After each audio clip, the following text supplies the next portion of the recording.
I mean, come on.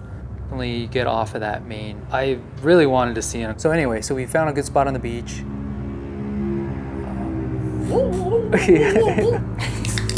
Including us. Should we talk about Tia? Smells like someone's Much on your feet. Jesus shit. What's up, everybody? I'm Ryan. This is Sarah. We live in Ecuador. We make videos. I make videos. She doesn't really do anything. In fact, it's even hard to get her to sit here. I had to bribe her with Camino del Sol. Ryan will regret this. Hey, I got an iguana shirt on. Nice. So we just got back from a trip to the Galapagos. Best experience of my life. Best experience of your life? Yeah. What about our first date? Yeah, better than that. We spent a total of 6 nights there. We did half the time on the island, basically just doing little day trips, staying in a guest house, and then we did half of it on a cruise where you get to go to the uninhabited islands. Today I'm going to break all that down. I'm going to tell you what we did, what the costs were for each part. You're going to find out what's cheaper, what's the price difference between staying on the island and going on a cruise. I got all the numbers worked out here. And what else? Yeah, everything you need to know. Right after the short intro. Y'all don't know people like this. Y'all don't know people like this. Y'all don't know people like this. Y'all don't know people like this. Y'all don't know people like this. I just want to start things off by just giving them an overview of what we did. We flew there from Quito to Baltra Airport, which is just across from Santa Cruz Island. And then you got to take a bus to a boat across the canal, and then another ride into the town, Puerto Ayora. Porto. How was our guest house? You like our guest house?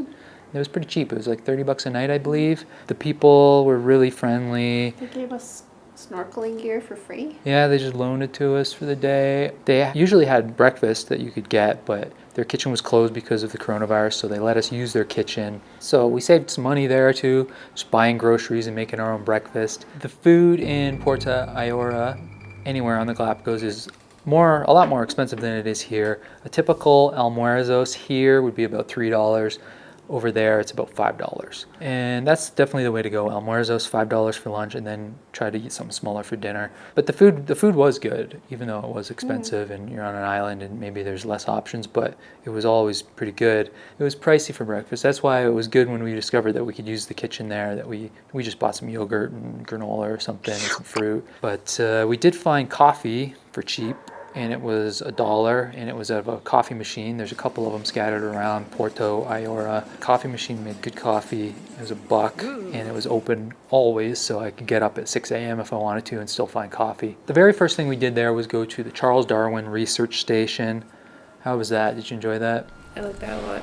The only thing is, like, if you look on all the websites, all the information is, I guess, out of date now. So they're not letting people walk through the places without a guide anymore. So it used to be that you could turn down the guide. That was $10 each to pay for the guide. I think we would have turned down the guide if we had gone there when it was like that. But I'm glad that we had the guide because, like, I learned things from that guide that I didn't know. It was really interesting. Good place to spend the afternoon. That's especially when we arrived and we didn't have a full day. It was cool to see the tortoises for the first time up close, the giant tortoises and the babies. They have the babies there, and just learn about the whole process. They had like the little nurseries with the different names of the islands, and then they eventually go and release them back on the island. So after that we went to a little beach that was right there, just cooled off. Yeah, I felt like those were more local beaches as well. Like there was tons of like local surfers and local families just hanging out down there. It was pretty packed. Yeah, it was busy. But I mean, if you want to cool off and you're in the town, it's not very far. You can walk to it and go for a swim. So the next day we went to Tortuga Bay. It was a beautiful walk. Got up early and we walked. I'd say it took about an hour, maybe more. It's an easy walk other than there's some hills and it is hot out. And you see some animals along there. But then you get to the beach and it's just like beautiful beach. And there's surfing at that immediate beach, but then if you keep walking down, then you'll get to a beach where you can swim. The beach had marine iguanas, so these are iguanas that go in the water and they swim and they dive and they eat the algae that grows at the bottom of the ocean. which is the only place in the world that you can see these, I guess. It's the Galapagos. They're kind of ugly. The shape of their head is really like almost like they look like a rock, and they're really dark. And I suspect that it's because they need to absorb light to get hot so they can go in the water because the water's cold.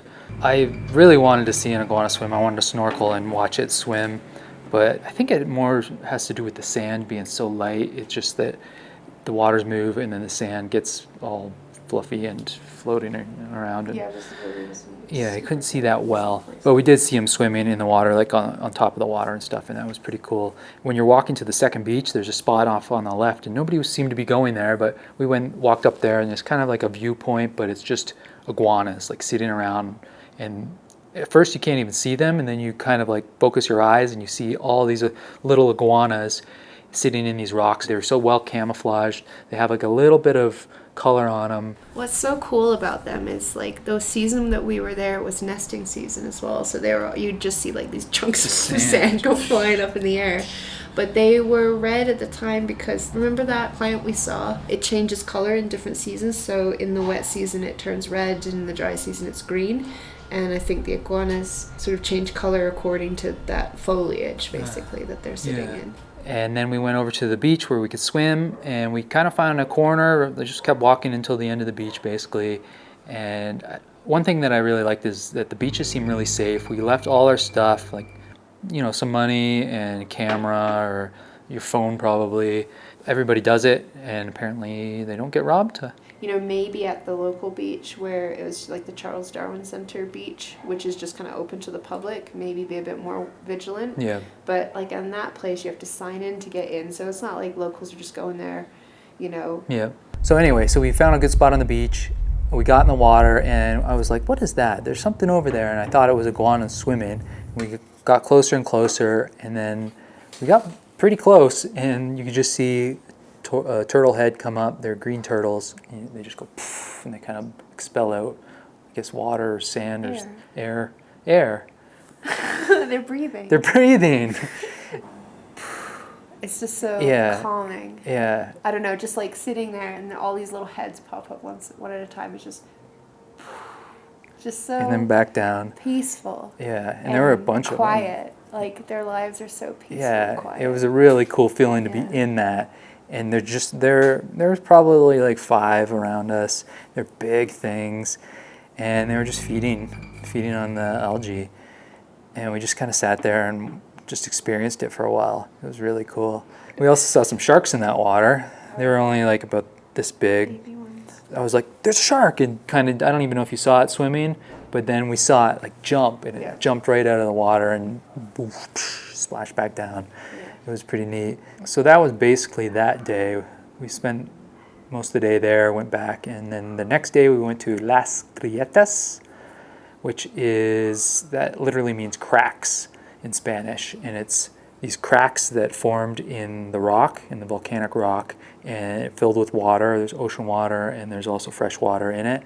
To get there, you have to take a water taxi from here in Puerto Ayora. It was like 50 cents each or something. It's kind of cool. You go past all the ships, and it's not far at all, like 5 minutes, not even. And then you go past this beach. It's called the German beach, and it's a nice beach. I think if you wanted to go for a swim, it was probably a better option than the beaches that we did before. And it's, like I said, 50 cents to get there, and it's a short little ride.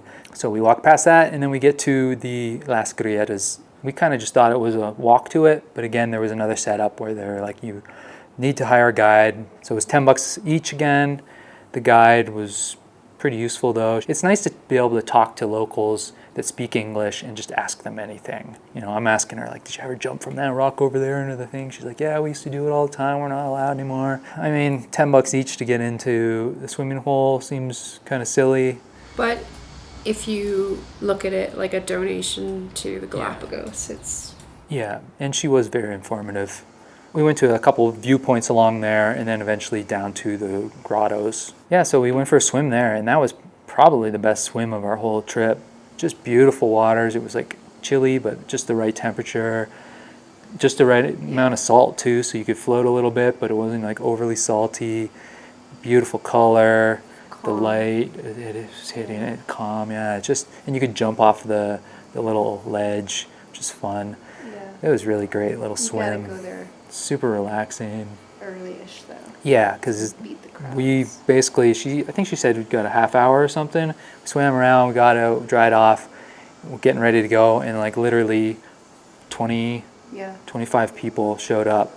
So it went from us plus maybe 4 other people to like just a bunch of tourists. Basically a swimming pool full of kids. Yeah, yeah. So that's our 2 full days. First day was a half day, and then the next day we went on the cruise. So it was essentially less than a half a day. That's when we found out that we had the wrong time the entire time for the first 3 days. There's a time difference. We knew that. We thought our phones would adjust for the time, but they didn't for some reason. And we were an hour early. So I think I was getting up at 5 a.m. sometimes. And you were like, why is nothing open? Yeah, and we were going to bed at like 8:30. I felt so stupid because the way we found out, we arrived to take the bus to the airport, and the guy just happened to say, this is the 8 o'clock bus. And I'm like, no, this is the 9 o'clock bus. And I thought his English was a little off or something. He was getting in it. And I pulled out my phone, I pointed to it, I was like, see? And then he pulled out his phone and he showed me his. And I went, And we figured it out. For 3 days we were an hour behind.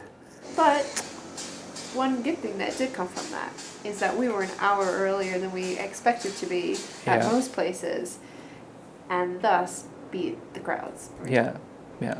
If we would have been at Las If Grietas, we had been there when we were, like at the time we thought Yeah. we were getting there, would have been a bad situation. it would have been terrible. So the way these things usually work is you get the flight and you kind of arrange the time, and they pick you up at the airport, take you right to the cruise boat, do the cruise, go back to the airport. Because we were coming from Puerto Ayora, we had to get back to the airport, find the guy with the sign, and we went on the cruise from there. I gotta pee.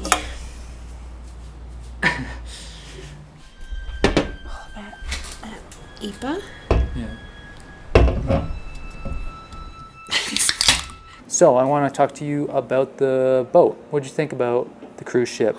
That was so nice. It's nice. Yeah. I was worried because I get seasick, but that boat was 5-star. To be fair, we could have done with a smaller bed and a little bit more room at the side. But That was huge. it was nice to have a lot of room to stretch out. I didn't realize we got our own bathroom. I was thinking we were going to be like sharing a bath. I had worst case scenario nightmares about being on a boat for. You were worried That's about why I being was on a like, boat, I too. don't think we can be on a boat for like more than 4 days.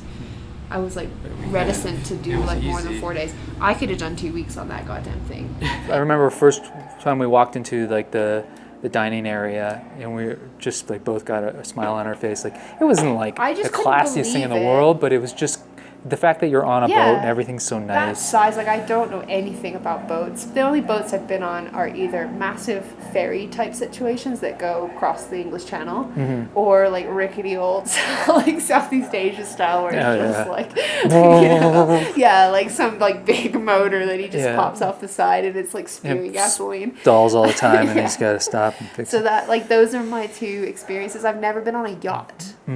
I completely understand P. Diddy, Drake, all these like Leonardo DiCaprio spends a lot of time on yachts, as far as I understand. Like, Probably. I completely understand that lifestyle now. And the staff were so Staff were amazing. great. They were so helpful. Do you remember how many? There were 9 staff members. I think so. Yeah. 9 staff members. There were 14 people on the cruise, 14 including us. They have a 9 staff capacity for members. 16. I think, Yeah, so there was normally. 1 empty room. They were all Ecuadorian except for us, which at first I felt kind of bad because I knew the guide was going to have to say everything in English just for us, but he was good about it. We became like the Canadians, and it was really cool because Ecuadorians are so like open and friendly. Once you're part of their circle, you are family. Like there's no difference. Like it's just like we take care of each other kind of thing. And, Yeah. and it felt very friendly, and you know, and you had to eat together as well, which was kind of nice Yeah. because everyone sort of changed it up every night or every meal. It was nice, and then some of them spoke English. We met a couple that were both air traffic controllers, which is crazy to me. Like how cool is that? You're an air traffic controller in the Galapagos. Yeah. Like what the hell? how is your job so cool? And I Both of lost them. it. That Yeah, there were a lot of people who were from the Galapagos taking cruises because they were they're more just cheaper accessible now. nowadays. Yeah, I'll get into all the costs later, but I'm sure we got a good deal, and I'm sure the locals got a really good deal. Food on the boat. Food on the boat, excellent.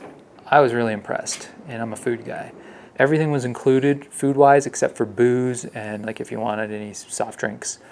And I was really thinking they would push the booze. They didn't push the booze. Push it all on anything. I felt bad for the bartender because he was like the nicest guy, and we didn't buy a single drink because we brought our own bottle of vodka on and some mixer. I didn't even realize until the second day that we're giving away free chocolates. I know. I saw the one one told girl us go about up and that. just like I load it know. up and take off. But then when I discovered that, I sat there and I ate like 4 of them and I felt sick. Oh, yeah.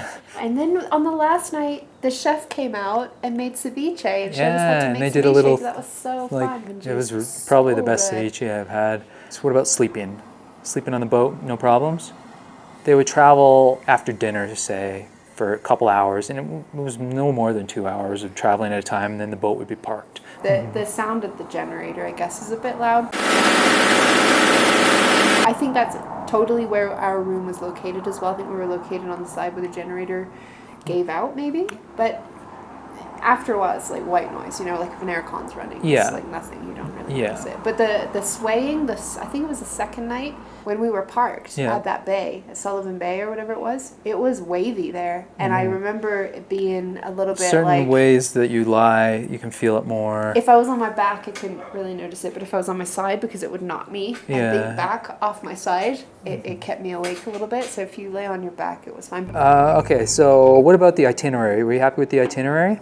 It was like strict in a way, and there wasn't a lot of time in between things, but I felt like, That's what you needed. yeah, it was good because there was like maybe an hour of downtime at a time, like, and then you had to go for lunch or dinner, or go to the island, go swimming, go something. Didn't feel too rushed. It didn't perfectly feel balanced, to be honest. Like it didn't feel like too much or too little. Like, Yeah. it was just right.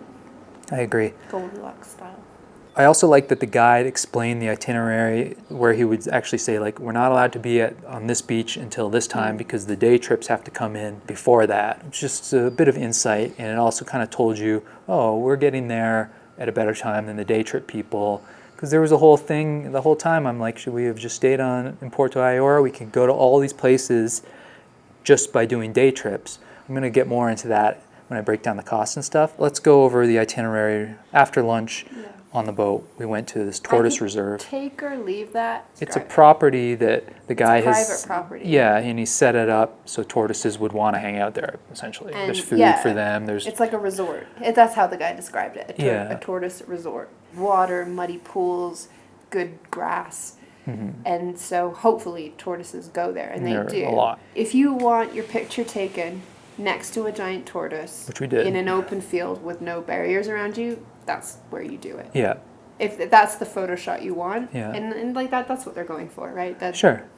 That's fine. Yeah, this reserve had a lot of them, and it was cool. You could get within 2 meters, basically, get good photos. The guide told us some information and stuff. You so. can go inside a shell and take your picture. Yeah. Inside a shell? Fun. Weirdo. And then after that, we popped into a lava cave. Lava tunnel. So the lava travels across the surface of the earth, and then the outside cools faster than the inside. And the inside is still moving, but the outside cools as a crust. And so essentially you get this tunnel that's created because the outside cooled, but the inside was still hot. The first full day, we went to North Seymour Island. Birds, boobies, frigates, sea lions. I would call it a bird island. So many birds, and the highlight has to have been the boobies. We were lucky because they were nesting. They were breeding. It was breeding season, so they were dancing for each other. And at first, I was like, oh, boobies, I kind of get it. The name's funny, they have blue feet, they kind of look goofy, and I understand why people kind of are into it, but You didn't understand I until didn't. you saw it. Yeah. The delicate ballet, the elegance. So they do a mating dance where they lift up their feet and just kind of show off their feet, and they just look so dopey and innocent, but like almost like love But it's in a way. elegant. Is there some elegant element to it that it's just Guess. like looks like a ballet. Like just the way they so carefully place their feet. Yeah. It's just like they're so careful about placing their feet, and then they just like love each other. They're And just they'd like pick up little sticks and then just pass it to each over. other. I could have sat and watched them for like an Yeah. hour. Look at my blue feet. Don't show me feet. Jesus f***ing shit. We saw the frigates as well. They do this dance where they puff out they have like a big red sack, the males do. They puff it out and then they go like, boo, boo, boo, boo, boo, boo. You see it and it's just funny. But everywhere you look, there's lava lizards or marine iguanas. You know, you look, there's a frigate doing its like thing. There's a boobie just being like, like everywhere you look, there's just like a BBC nature documentary going on, and you expect David Attenborough to come up and like, here are the boobies, do their mating dance. You know? We've traveled a lot of places in the world. You know, we've been to the Komodo Islands, but we like tried to find nature. You know, we've been on bird watching tours to try and find a hornbill. You know, like to try and see a gibbon or a spider monkey. And you know, the guide always says, you know, we're gonna trek 3 hours this way, and like maybe we'll be lucky enough to see a blah blah blah. And you trek and you go and you're like, oh well, we didn't see anything, and you never feel bad, you never feel cheated, but it's just like, well, we trekked all this way, we didn't see what we came to see. But it's like you go to the Galapagos, you land, and then boom, there's like just marine iguanas walking around the airport. Like it's just insanity to me how humans are just like working their way around nature there. Nature is just in control, and we are kind of visiting Trying not to step on it. and trying not to step on it. I don't think there is anywhere else in the world that's like that. Like, is there anywhere else in the world that's like that? One of a kind place. Okay, you go put the nachos in. I'll talk about the snorkeling we did. We did some snorkeling after that, right off of North Seymour Island, and it was just amazing. Visibility was great. You know, all the snorkeling I had done previously, there's coral. You go to the coral, you find the fish that are in the coral. The coral is beautiful. Here, you don't really get so much coral, but you get the wildlife. You get the fish, big schools of fish, and all kinds of things that you won't see in other places. The highlight for me on this snorkel trip was absolutely a hammerhead shark. It was in deeper waters. We were kind of like headed back towards the boat on our own, just Sarah and I. And Sarah's like right next to me. She has a hard time seeing because she can't wear her glasses and she can't see more than 5 feet or something. But this hammerhead shark comes up, and I didn't know it was a hammerhead at first. I just knew it was a shark, and it was big. It was like 5 to 6 feet, and you could see it kind of from the side. I couldn't see its head though. And I go, Sarah, look. And she freaks out a little bit. She grabs a hold of me, and I'm trying to get my camera to turn on so I can get a shot of it. And it turns and swims off, and it's gone like pretty quick. And I missed it entirely with the camera. But I did, when it turned and swam off, I could see that it had the hammerhead. And Sarah couldn't see it because it was too far away. So this whole thing was like, I saw a hammerhead, and I felt like nobody believed me because I was the only one to see one. I just want to say that I did see a hammerhead, and I know I did, and you guys are trying to convince me that I didn't, but I did. You eating cookies? And and we saw a ray too. We saw a manta ray. That happened really quick too, and I missed that on camera. And we saw fish. I think that was it for that snorkeling trip. I was like really impressed, especially after seeing a hammerhead. In the afternoon that day, we went to the beach, but we didn't really snorkel because the visibility wasn't very good. The island is where the sea turtles nest, and there was actually a research group set up there. They talked to us a little bit, but we just walked the beach, and you could see the big holes that the sea turtles had dug where they laid their eggs. Or something like 90 eggs. Yeah, it was The sea really turtle came and laid 90 eggs that night. Yeah. Yeah, and just swam in the water, watched the birds.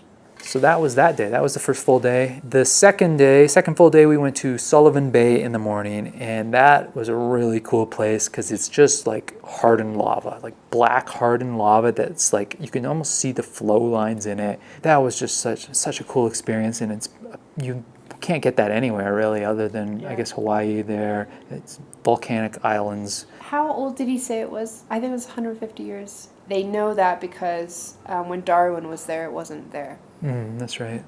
What other opportunity do you get to see life originate?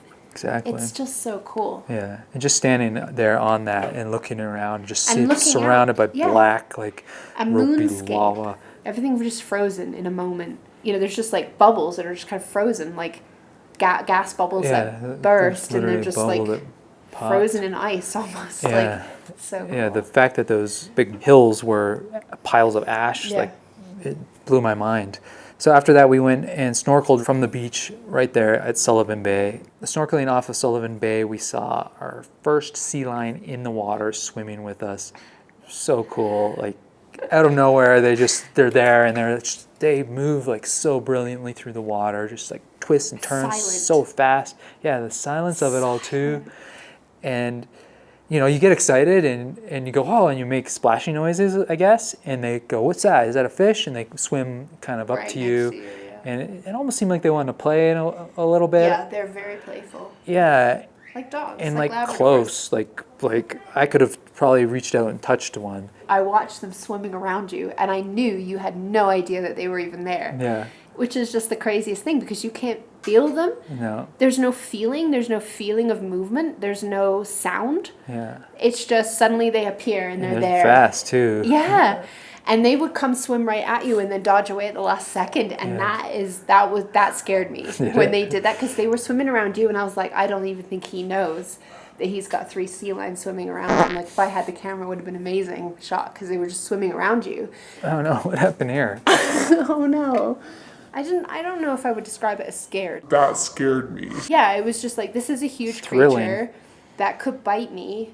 Yeah, But I didn't feel threatened by it. I Like, didn't the feel way threatened they by were it. swimming around us, it didn't feel threatening. It felt more threatening when we were on land, and I guess because they feel more vulnerable, Yeah. they're more aggressive. yeah. But when we were in the water, they were just kind of swimming around us, and they were just Yeah. kind of like, what's this? No, I can't You're eat not- that. Like, they were just kind Can of you like do this? zipping around. I was just excited and blown away by their movements. And they looked like they were having a riot. Yeah, there are penguins in the Galapagos. Well, they live on the equator, so they live in the hottest weather out of all the penguins. So they're the smallest penguins. They're essentially the only penguin you can swim with, because most penguins are in the cold waters, and you don't want to get into those waters.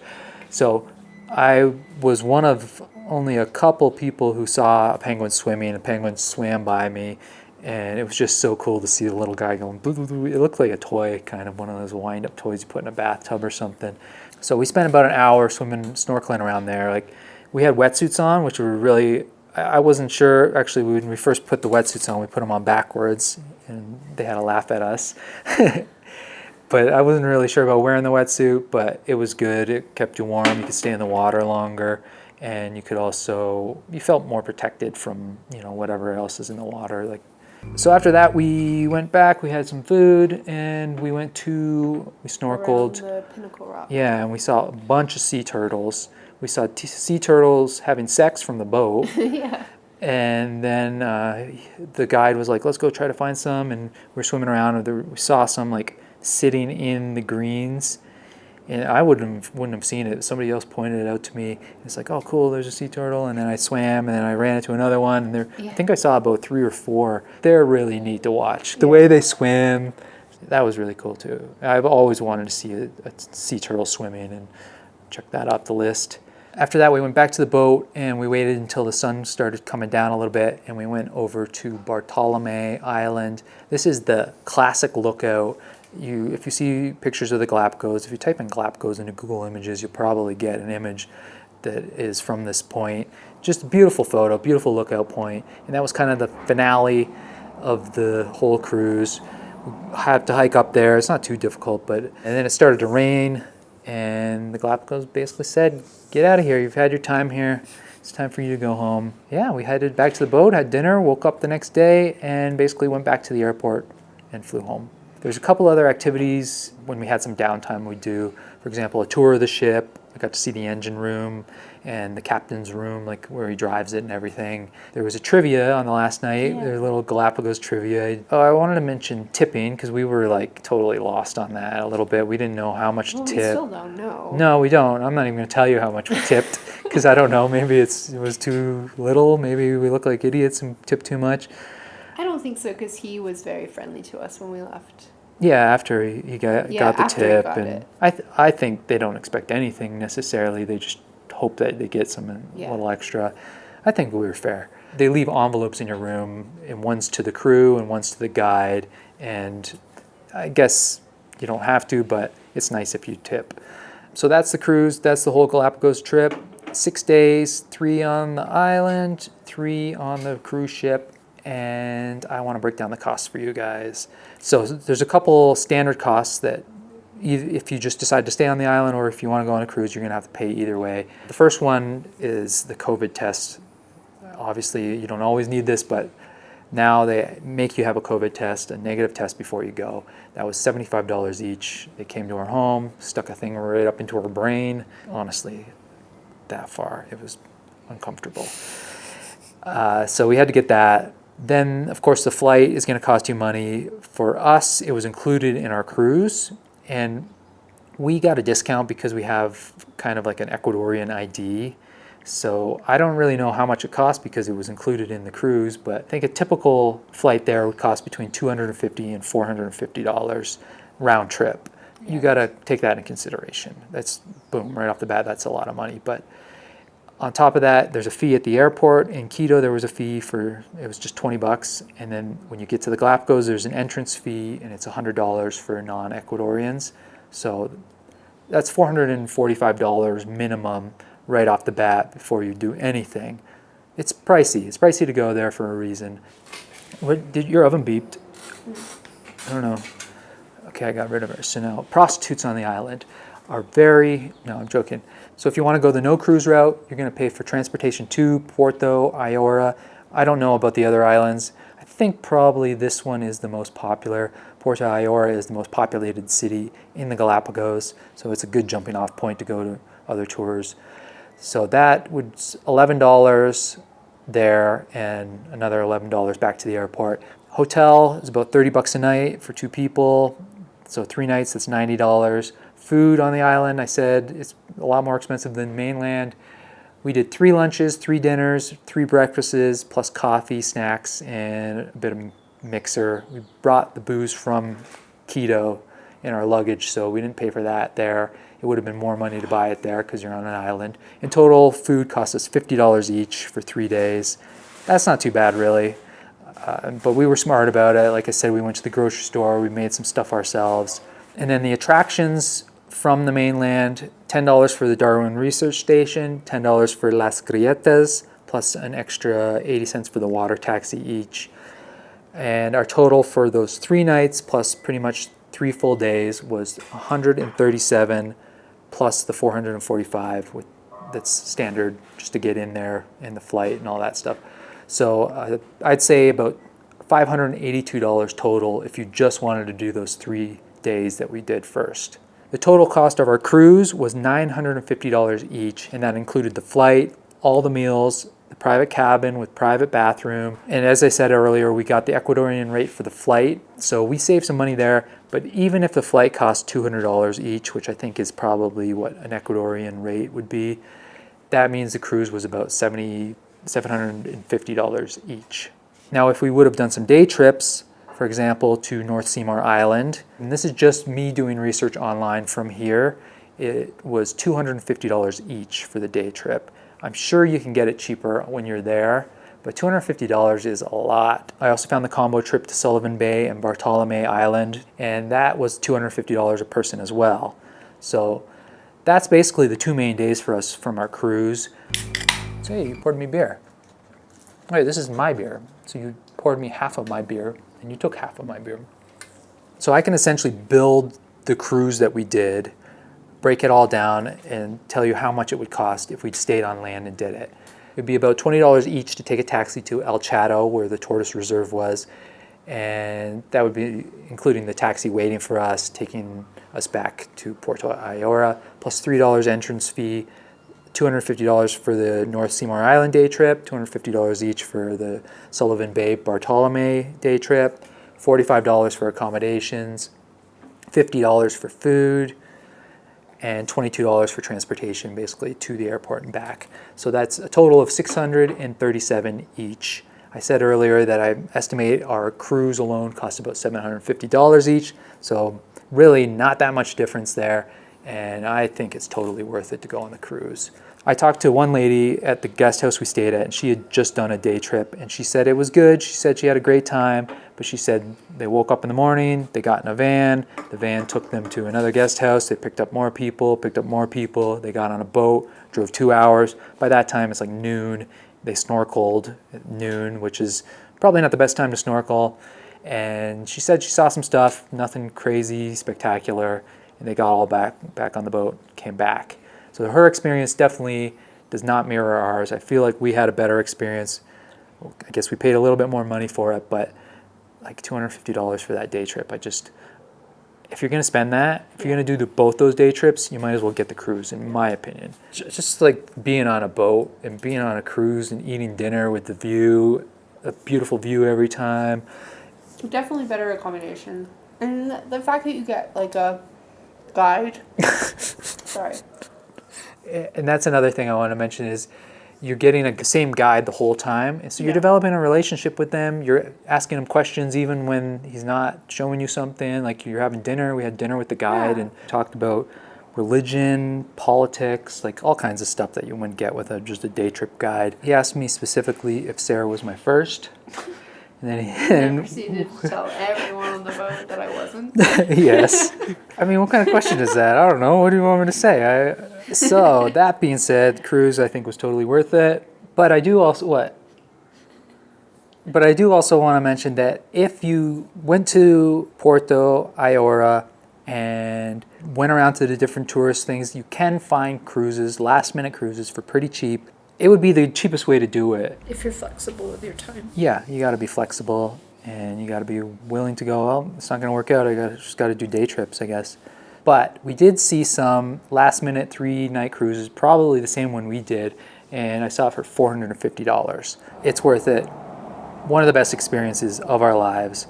We've traveled all around the world, and it is definitely up there and one of the top destinations, I would say. She'd say it too. That's why I got this t-shirt.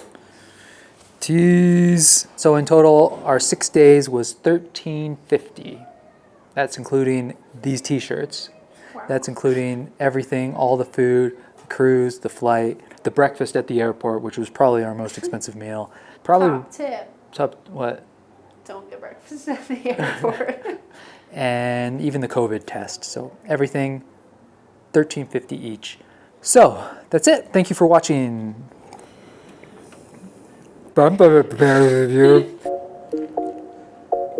Just kept rambling on about science that nobody cares about. Prefer when I'm by myself. I don't wanna hang around y'all. Pray for good health. One day I'm gonna go fuck around and buy the whole mall. Breaking that cake. Flexing 700 in the bank. Not a superhero, I don't save. Look at my face. Look at my grades. Don't match up, no love. Look at date. I just fade. When I hit the jack, you can keep the pie. Every night I gamble, I stop. Yeah. When I check the cost, I was like, Oh, that's expensive. ay, rolling flex in my ear.